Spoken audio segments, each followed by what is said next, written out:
Hi friends, welcome to my channel. நம்ம இந்த வீடியோல எதை பத்தி பார்க்க போறோம்னா டெய்லி நம்ம லைஃப்ல அதிகமா யூஸ் பண்ற சென்டென்ஸ் வந்து மேக் பண்ணி பேசுறது எப்படின்னு தான் நம்ம இந்த வீடியோல பார்க்க போறோம்.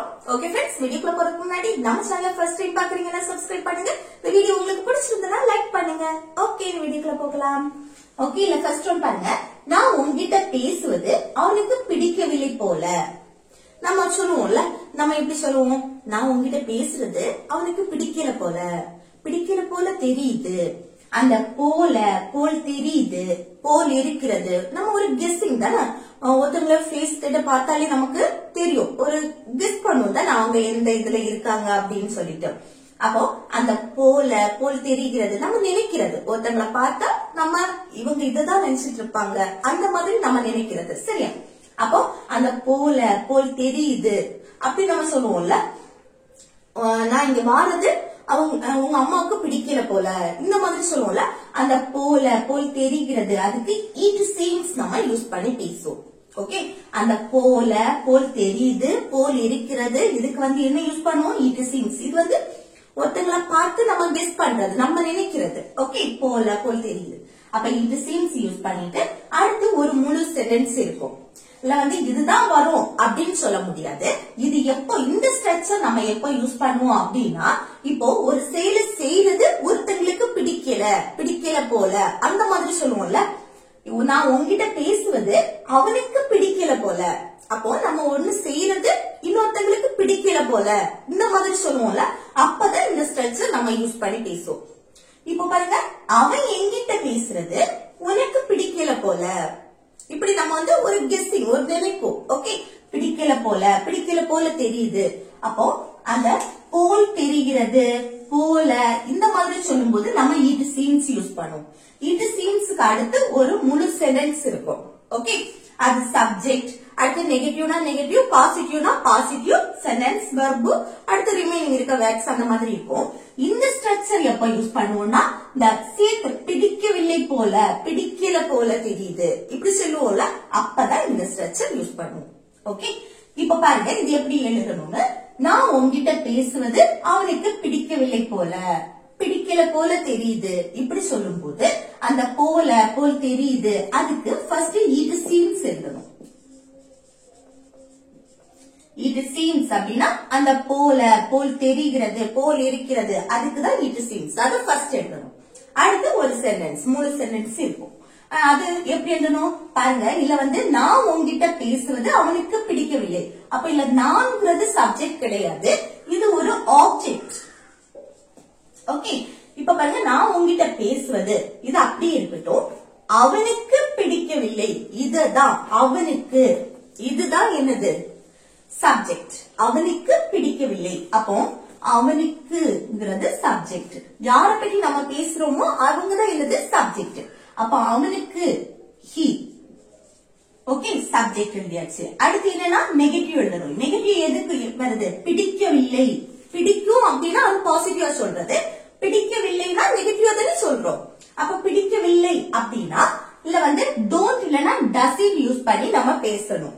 அப்ப இல்ல வந்து he வந்திருக்கு, subject he, she, it, singular noun வந்தாச்சுன்னா இங்க doesn't யூஸ் பண்ணணும். Okay, doesn't. அடுத்து என்ன வரணும்? பிடிக்கிறதுக்கு இங்கிலீஷ்ல லைக், பிடிக்கவில்லைனா doesn't like. இல்ல வந்து doesn't வரணுமான்னு சொல்லிட்டு அது சப்ஜெக்ட பொறுத்துதான் மாறுபடும். சரியா? he doesn't like அப்படின்னா அவனுக்கு பிடிக்கவில்லை. இது அவனுக்கு பிடிக்கவில்லை போல அப்படின்னா it seems he doesn't like. Okay, என்னது? நான் உன்கிட்ட பேசுவது. அப்போ இல்ல someone, இல்ல வந்து யாரை நம்ம மென்ஷன் பண்றோமோ இது, நான் உன்கிட்ட பேசுவது. அப்போ நான் இல்ல என்ன வரணும்? என்ன மென்ஷன் பண்றதுனால மீ போட்டிருக்கோம். ஓகே, இல்ல வந்து ஒரு நேம் வந்துச்சுன்னா நேம் எழுதலாம். அப்போ மீ. அடுத்து இங்க என்ன வரணும்? வெர்பு கூட ஐஎன்ஜி சேர்த்து பேசுவோம். உன்கிட்ட பேசுவது. அப்போ பேசுவதுக்கு இங்கிலீஷ்ல டாக், கூட என்ன சேர்க்கணும்? ING, talking. அடுத்து யார்கிட்ட பேசுறோம்? உன்கிட்ட. அப்போ நம்ம பேசுறோம், யார்கிட்ட பேசுறோமோ அவங்கள மென்ஷன் பண்றதுக்கு முன்னாடி நம்ம டு யூஸ் பண்ணணும். ஓகே, அப்போ நான் உன்கிட்ட பேசுவது அவனுக்கு பிடிக்கவில்லை போல அப்படின்னா it seems he doesn't like me talking to you. Okay, it seems he doesn't like me talking to you.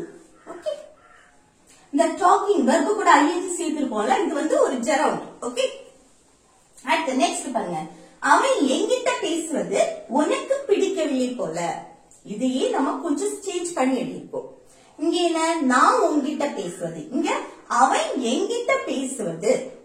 அடுத்து அவனுக்கு பிடிக்கவில்லை, இதுல என்ன, உனக்கு பிடிக்கவில்லை போல. இது எப்படி எழுதுறது சொல்லுங்க பாப்போம்.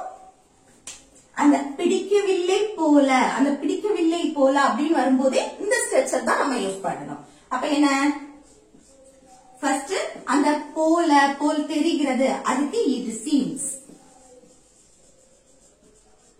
ஓகே, அடுத்து இன்னொன்னு கவனிக்கணும். இந்த it seems க்கு பதிலா நம்ம it seems like, it seems like use பண்ணிக்கலாம். ஓகே, மற்றபடி it looks like, இதுல இந்த மூணுல எது வேணாலும் நீங்க யூஸ் பண்ணிக்கலாம். ஓகே, it seems மட்டும் தான் கிடையாது, it seems like, it looks like. Okay, use பண்ணிக்கலாம். அதுக்கு அடுத்து ஒரு 3 சென்டென்ஸ் வரும். என்னது, சப்ஜெக்ட். இல்ல சப்ஜெக்ட் எது, அவன் என்கிட்ட பேசுவது உனக்கு பிடிக்கல போல. அப்போ யாருக்கு, உனக்கு, அதான் சப்ஜெக்ட். Okay, you. அடுத்து பிடிக்கவில்லை போல, யூ வந்தாச்சுன்னா இங்க என்ன வரணும், டோன்ட் தான் வரணும். Okay, subject I you we they, அடுத்து ப்ளூரல் நவுன் வரும்போது இங்க டோன்ட் தான் யூஸ் பண்ணணும். You don't. அடுத்து என்ன வரணும், லைக். ஓகே, உனக்கு பிடிக்கவில்லை போல, it seems you don't like. இல்லனா it seems like you don't like. Okay, இல்லனா it looks like you don't like. அடுத்து எது பிடிக்கல, அவன் என்கிட்ட பேசுவது. அடுத்து என்ன, அவன், அவன்னா அவனை அந்த மாதிரி மென்ஷன் பண்றது. Okay, him. அடுத்து என்ன வரணும், verb கூட ing. இல்ல verb எது, பேசுவது. அப்ப என்ன, பேசுறதுக்கு இங்கிலீஷ்ல talk, கூட ing. அடுத்து யார்கிட்ட, என்கிட்ட பேசுவது, me. என்ன மென்ஷன் பண்ணும்போது me. ஓகே, அப்போ அவன் என்கிட்ட பேசுவது உனக்கு பிடிக்கல போல, அவன் என்கிட்ட பேசுறது உனக்கு பிடிக்கல போல தெரியுது. இந்த மாதிரி சொல்லும்போது it seems you don't like him talking to me. Okay, sorry, talking to me. Okay, அப்போ it seems you don't like him talking to me. Okay, அடுத்து நெக்ஸ்ட் பாருங்க, நான் இங்க வருவது உன் அம்மாவுக்கு பிடிக்கல போல. நம்ம சொல்லுவோம்ல, நான் இங்க வருது உங்க அம்மாவுக்கு பிடிக்கல போல, உங்க அம்மாவுக்கு பிடிக்கல போல் தெரியுது. இந்த மாதிரி சொல்லும் போது அதே ஸ்ட்ரக்சர் தான். எப்படி பாருங்க, it seems, இதுக்கு பதில் it seems like போடலாம், it looks like போடலாம். Okay, it seems. அடுத்து என்னது வரணும், சப்ஜெக்ட். இல்ல சப்ஜெக்ட் எது, நான் இங்க வருவது உன் அம்மாவுக்கு பிடிக்கல, அப்போ உன் அம்மாவுக்கு, இதுதான் என்னது, சப்ஜெக்ட். அப்போ your mom, மாம்னு சொல்லலாம், இல்ல மதர்னு சொல்லலாம். Okay, your mom. அடுத்து என்ன வரணும், பிடிக்கவில்லை, அப்ப நெகட்டிவ்ல சொல்றோம். அப்போ மாம், ஒருத்தங்களை தான் நம்ம மென்ஷன் பண்ணி சொல்றோம். இது வந்து சிங்குலர் நவுன், ஒருத்தங்களை மென்ஷன் பண்றதுனால இங்க doesn't like. ஓகே, அப்போ it seems your mom doesn't like அப்படின்னா உன் அம்மாவுக்கு பிடிக்கல போல, உன் அம்மாவுக்கு பிடிக்கல போல தெரியுது. என்ன பிடிக்கல, நான் இங்க வருவது. அப்போ அடுத்து என்ன, நான் என்ன மென்ஷன் பண்றேன், so me. அடுத்து இங்க வருவது, verb கூட ing சேர்த்து பேசணும். வரதுக்கு இங்கிலீஷ்ல என்னது, come, கூட என்ன ing, coming. அடுத்து இங்கன்னா here. அப்போ நான் இங்க வருவது உன் அம்மாவுக்கு பிடிக்கல போல, இப்படி சொல்லும்போது எப்படி சொல்லணும், it seems your mom doesn't like me coming here. Okay, it seems your mom doesn't like me coming here. Okay, next, ஒரு நல்ல யோசனை போல் தெரிகிறது. இப்போ நம்ம வந்து குரூப்பா இருக்கும் போது ஏதாவது பண்றதுக்கு ஒரு யோசனை, நம்ம வந்து யோசிப்போம் தானே, இதுக்கு எப்படி பண்றது என்ன பண்றதுன்னு. அப்போ ஒருத்தங்க வந்து அதை சொல்றாங்க அப்படின்னா நம்ம என்ன சொல்லுவோம், ஓ இது நல்ல ஐடியா போல இருக்கே அப்படின்னு சொல்லுவோமா. அப்போ ஒரு நல்ல யோசனை போல் தெரிகிறது, ஒரு நல்ல ஐடியா. ஓகே, அப்போ குட் ஐடியா போல் தெரிகிறது அப்படின்னு சொல்லும்போது இது எப்படி சொல்லலாம் பாருங்க.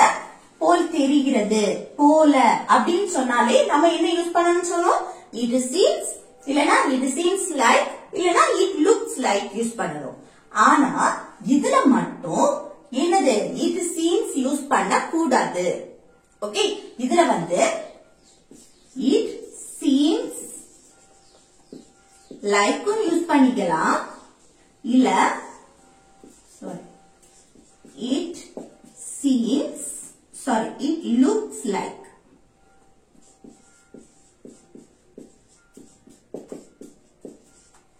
it seems like யூஸ் பண்ணிக்கலாம், it looks like யூஸ் பண்ணிக்கலாம். ஆனா it seems மட்டும் யூஸ் பண்ணக்கூடாது. ஏன்னா இப்போ it seems வந்துச்சு அப்படின்னா அதுக்கு அடுத்து ஒரு முழு சென்டென்ஸ் இருக்கணும், சப்ஜெக்ட் வெர்ப் அடுத்து ரிமைனிங் இருக்க வேர்ட்ஸ் அந்த மாதிரி இருக்கணும். ஆனா இந்த இதுல பாருங்க, ஒரு நல்ல யோசனை போல் தெரிகிறது. அப்போ இது என்னது, ஒரு நவுன், ஒரு நல்ல யோசனை. இதுல வந்து சப்ஜெக்டும் கிடையாது இதுவும் கிடையாது, இது ஒரு நவுன், நல்ல யோசனை. ஓகே, அப்போ இந்த நவுன் வருது அப்படின்னாலும் சரி, இல்ல ஒரு பாதி சென்டென்ஸ் வெர்போட எழுதுவோம்ல, சப்ஜெக்ட் இல்லாம வெர்ப் மட்டும் அப்படி சேர்த்து எழுதுவோம்ல, வெர்ப் அடுத்து வேற ரிமைனிங் இருக்க வேர்ட்ஸ் அந்த மாதிரி எழுதுறோம் அப்படின்னா இங்க வந்து it seems எழுதக்கூடாது, மற்ற ரெண்டெண்ணமும் யூஸ் பண்ணிக்கலாம். ஆனா it seems எழுதணும் அப்படின்னா அதுக்கு அடுத்து ஒரு முழு சென்டென்ஸ் வரணும், சப்ஜெக்ட் வெர்ப். அது நெகட்டிவா இருந்தாலும் சரி பாசிட்டிவா இருந்தாலும் சரி எந்த டென்ஸா இருந்தாலும் பரவாயில்ல. அந்த it seems எழுதுறோம் அப்படின்னா ஒரு முழு சென்டென்ஸ் வரணும். மற்றபடி ஒரு முழு சென்டென்ஸ் இல்லாம பாதி சென்டென்ஸா இருக்கட்டும், நவுனா இருக்கட்டும், இப்படி எழுதும் போது அங்க என்னது இந்த ரெண்டும் தான் யூஸ் பண்ணணும். ஓகே, அப்போ it seems like இல்லனா it looks like. அடுத்து ஒரு நல்ல யோசனை, a good idea.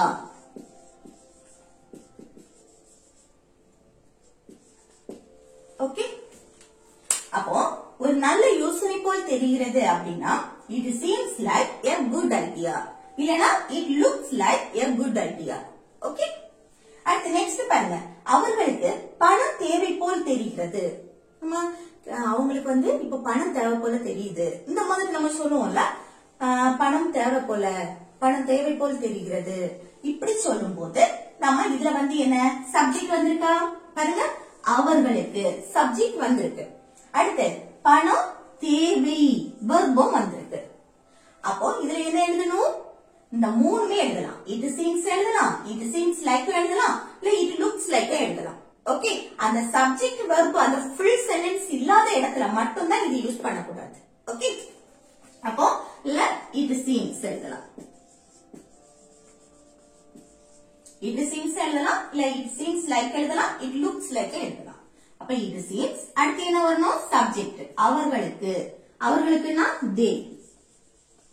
அடுத்து verb என்ன, பணம் தேவை, தேவைப்படுறது. ஓகே, இதுவும் ஒரு மெயின் verb தான். நீட், தேவைக்கு நீட், என்னது பணம் மணி. ஓகே, அப்போ அவர்களுக்கு பணம் தேவை போல் தெரிகிறது அப்படின்னா it seems they need money, it seems they need money. Okay, அடுத்து நெக்ஸ்ட் பாருங்க, அவ எதையும் மறைப்பது போல் தெரிகிறது, மறைப்பது போல் தெரியுது, மறைக்கிறா போல, இந்த மாதிரி எல்லாம் சொல்லுவோம்ல. அப்ப அது எப்படி சொல்றது பாருங்க, it seems. இதுல it seems யூஸ் பண்ணிக்கலாமா, பண்ணலாம். ஏன்னா இல்ல சப்ஜெக்ட் வந்திருக்கு பாருங்க, அவள் எதையும் மறைப்பது போல் தெரிகிறது. ஓகே, அப்ப இல்ல சப்ஜெக்ட் வந்திருக்கனால இல்ல it seems யூஸ் பண்ணிக்கலாம். அப்ப it seems அடுத்து என்ன சப்ஜெக்ட் அவள், அவள்னா she. அடுத்து ஒரு சென்டென்ஸ் வருது அப்படின்னா அது வந்து பிரசன்ட் கண்டினியூஸ்ல எழுதிக்கலாம். ஓகே, அப்போ she is, அது நல்லா இருக்கும் சரியா. she is present continuous tense படி என்ன எழுதணும், ஃபர்ஸ்ட் சப்ஜெக்ட் அடுத்து be verb. அது சப்ஜெக்ட பொறுத்து மாறுபடும். இங்க she வந்திருக்கனால இங்க is, அதுக்கு அடுத்து என்ன verb, verb கூட ing சேர்த்து பேசுவோம். எதையோ மறைப்பது, அப்ப மறைக்கிறதுக்கு இங்கிலீஷ்ல ஹைட் பண்றது, அப்ப கூட ing சேர்த்து பேசுவோம், ஹைடிங். அடுத்து எதையோ something.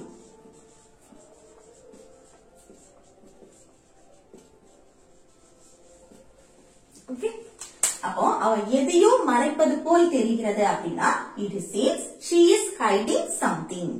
இதுல பாருங்க இந்த சீன்ஸ் எஸ் வந்திருக்குல லாஸ்ட், அது ஏன் வந்திருக்கு?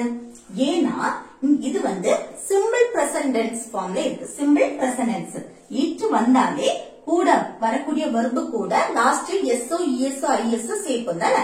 அப்போ இங்க வந்து என்னது லாஸ்ட் எம்ல முடிஞ்சிருக்கு, சோ எஸ் சேர்த்திருக்கோம். அடுத்து வந்து நம்ம கண்டினியூஸ் ஃபார்ம்ல எழுதிருக்கோம். ஆனா நம்ம இதுக்கு முன்னாடி உள்ள சென்டென்ஸ்ல என்னது, அவர்களுக்கு பணம் தேவை போல அப்படி எழுதணும்ல. அதுக்கு அந்த தேவைப்படுறதுக்கு என்னது, நீடு.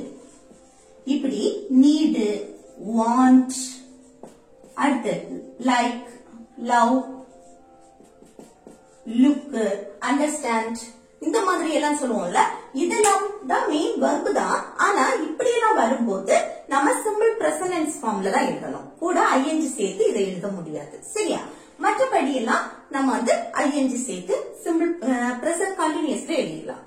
அப்ப இது seems she is hiding something. Next பாருங்க, மோதிரம் போல் தெரிகிறது. நம்ம சொல்லுவோம்ல, அது வந்து மோதிரம் போல தெரியுது அந்த மாதிரி சொல்லுவோம்ல, அதுதான். ஓகே, மோதிரம் போல் தெரிகிறது. அப்போ மோதிரம்ங்கிறது ஒரு நவுன். ஓகே, இது சப்ஜெக்ட் கிடையாது. அப்ப இந்த இடத்துல நம்ம it seems எழுத முடியாது. அதுக்கு என்ன பண்ணும், it seems like, இல்லைன்னா it looks like எடுக்கலாம். ஓகே, அடுத்து மோதிரம் போல், a ring. ஓகே, அப்போ மோதிரம் போல் தெரிகிறது அப்படின்னா it seems like a ring. Okay, next பாருங்க, யாரோ அங்க வந்தது போல் தெரிந்தது. இது என்ன, பாஸ்ட் ஃபார்ம்ல இருக்கு. யாரோ அங்க வந்தது போல தெரிஞ்சது அந்த மாதிரி சொல்லுவோம்ல, அது எப்படி சொல்றது பாருங்க, போல் தெரிந்தது அப்படின்னா இப்போ இங்க எல்லாமே நம்ம சிம்பிள் பிரசன்ட் டென்ஸ் எழுதிருக்கோம். ஆனா இத வந்து பாஸ்ட் ஃபார்ம்ல எழுதுறோம். எப்படி எழுதணும், it seemed, கூட ed சேர்த்தா போதும். Okay, it seemed. இங்க வந்து it seemed எழுதலாம், இல்ல it seemed like எழுதலாம், இல்ல it looked like எழுதலாம். ஓகே, மூணுமே எழுதலாம். ஏன்னா இங்க யாரோங்கிற ஒரு சப்ஜெக்ட் வந்திருக்கு. சோ இந்த மூணுல எது வேணாலும் எழுதலாம், சரியா? it seemed, இல்லனா it seemed like, இல்லனா it looked like. ஓகே, அடுத்து யாரோ, someone. அடுத்து என்ன வரணும், அங்க வந்தது, பாஸ்ட் ஃபார்ம்ல எழுதிடும். அப்போ சப்ஜெக்ட்டுக்கு அடுத்து வெர்பு, வெர்பு வந்து பாஸ்ட் ஃபார்ம்ல இருக்கும். வந்தது வாரதுக்கு இங்கிலீஷ்ல கம், அதோட பாஸ்ட் கேம். அடுத்து அங்க, அங்கனா த. அப்போ யாரோ அங்க வந்தது போல தெரிஞ்சது அப்படின்னா எப்படி சொல்லலாம், it seemed someone came there. it seemed someone came there. Okay, next பாருங்க, அவளுக்கு காய்ச்சல் போல் தெரிகிறது.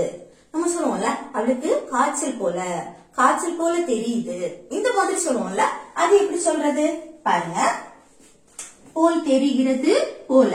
அதுக்கு என்ன, it இல்ல seems எழுதலாமா, இல்ல seems எழுதலாம். ஏன்னா இங்க பாருங்க, அவளுக்கு சப்ஜெக்ட் வந்திருக்கு, அதனால it seems எழுதலாம். it seems. அடுத்து அவளுக்குன்னு சொல்லும் போது she. அடுத்து ஒரு உடம்பு சரியில்லாததை நம்ம மென்ஷன் பண்றோம், காய்ச்சல், தலைவலி, அடுத்து ஜலதோஷம், இப்படி உடம்பு சரியில்லாததை மென்ஷன் பண்ணி பேசும்போது சப்ஜெக்ட்டுக்கு அடுத்து have இல்லனா has யூஸ் பண்ணுவோம். அது சப்ஜெக்ட பொறுத்து. இங்க வந்து she வந்திருக்கு, she வந்தாலே இங்க has தான் யூஸ் பண்ணணும். Okay, she has. அடுத்து காய்ச்சல் அப்படின்னு சொல்லும்போது a fever. ஓகே, அப்போ அவளுக்கு காய்ச்சல் போல் தெரிகிறது அப்படின்னா it seems she has a fever. it seems she has a fever. அடுத்து நெக்ஸ்ட் பாருங்க, அவர் வெளியில எங்கேயும் போவதில்லை போல் தெரிகிறது. நம்ம சொல்லுவோம்ல, அவர் வந்து வெளியில எங்கேயும் போறதில்லை போவதில்லை போல் தெரியுது. இந்த மாதிரி பொதுவா ஒரு செயலை வந்து செய்வதில்லை அந்த மாதிரி சொல்லும்போது சிம்பிள் பிரசன்ட் டென்ஸ்ல நெகட்டிவா பேசுறோம். இது நெகட்டிவ் ஃபார்ம் தானே, போவதில்லை அப்படின்னு. ஒரு செயலை பொதுவா நம்ம செய்யறோம், பொதுவா நம்ம செய்வதில்லை இப்படி சொல்லும் போது அது சிம்பிள் பிரசன்ட் டென்ஸ்ல சொல்லுவோம். நெகட்டிவ்னா அது வந்து சிம்பிள் பிரசன்ட் டென்ஸ்ல நெகட்டிவ் ஃபார்ம்ல சொல்லுவோம். அப்போ இது வந்து பொதுவாவே அந்த வெளியில போற பழக்கம் இல்ல அந்த மாதிரி சொல்லும் போது சிம்பிள் பிரசன்ட் டென்ஸ்ல நெகட்டிவா பேசுறோம். பாருங்க, போல் தெரிகிறது போல அதுக்கு it seems யூஸ் பண்ணும்.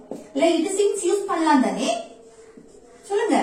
இங்க வந்து சப்ஜெக்ட் வந்திருக்கு தானே, அப்ப நம்ம யூஸ் பண்ணிக்கலாம். அப்ப it seems அடுத்த சப்ஜெக்ட் என்ன அவர், அவர்னா he. ஓகே, ஒரு பெரிய ஆளு நம்ம சொல்றது, வயசுக்கு மூத்தவங்கள he. அடுத்து என்ன, வெளியில எங்கேயும் போவதில்லை நெகட்டிவ்ல சொல்றோம். அப்போ சிம்பிள் பிரசன்ட் படி ஃபர்ஸ்ட் சப்ஜெக்ட், அடுத்து என்னன்னா நெகட்டிவ் போவதில்லை. டோன்ட் இல்லனா டசன்ட் யூஸ் பண்ணோம். இங்க சப்ஜெக்ட் he வந்திருக்கு, சோ டசன்ட். டசன்ட் அடுத்து verb, verb என்ன போவதில்லை, போறதுக்கு இங்கிலீஷ்ல என்னது go. ஓகே, டசன்ட் go போவதில்லை. அடுத்து எங்க, வெளியில, வெளியிலனா out. அடுத்து எங்கேயும் anywhere.